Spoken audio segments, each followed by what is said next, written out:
खबर शामिल करते हैं सऊदी अरब के शहर दमाम से रिपोर्ट। Haji Mohammad Nasir Qadri, advertisement director PNP news HD. Professional executive forum की जानिब से छोटे कारोबारी अफराद के लिए शानदार मौका। प्रोफेशनल एग्जीक्यूटिव फोरम के ज़ेर एहतमाम राइजिंग स्टार की चेयरपर्सन समरा रिजवान और राइजिंग क्लब की चेयरपर्सन अलीना के इश्तराक से सफवा दमाम में 50 से जायद खानदानों और छोटे कारोबारी अफराद पर मुश्तमिल एक अजीम शान कम्युनिटी और स्मॉल बिजनेस इवेंट कामयाबी के साथ मुनाकिद किया गया।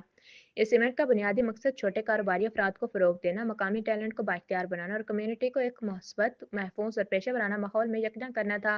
प्रोग्राम के दौरान मुख्तलिफ छोटे कारोबारों को अपनी मसनूआत और खिदमात पेश करने का भरपूर मौका फराहम किया गया, जिसके नतीजे में न सिर्फ इनकी मौसर तशहीर हुई बल्कि कारोबारी नेटवर्किंग के लिए नए दरवाजे भी खुल गए। इवेंट में खानदानों की बड़ी तादाद ने शिरकत की, जिसके बदौलत यह प्रोग्राम में खुशगवार खानदानी और कारोबारी सरगर्मियों से भरपूर माहौल में तब्दील हो गया। शुरा ने इस इकदाम को बेहद सराहते हुए इस उम्मीद का इजहार किया कि ऐसे प्रोग्राम छोटे कारोबारों के लिए मजबूत बुनियाद फराहम करते हुए उन्हें आगे बढ़ने का हौसला देते हैं। इस मौका पर चेयरमैन प्रोफेशनल एग्जीक्यूटिव फोरम जनाब राना काशिफ रजा ने अपने खिताब में कहा, प्रोफेशनल एग्जीक्यूटिव फोरम का मकसद सिर्फ इवेंट्स का इनेकाद नहीं बल्कि छोटे कारोबारी अफराद, मकामी टैलेंट और कम्युनिटी को एक ऐसा मौसर और पायदार प्लेटफॉर्म फराहम करना है जहां वो एतमाद के साथ तरक्की कर सकें।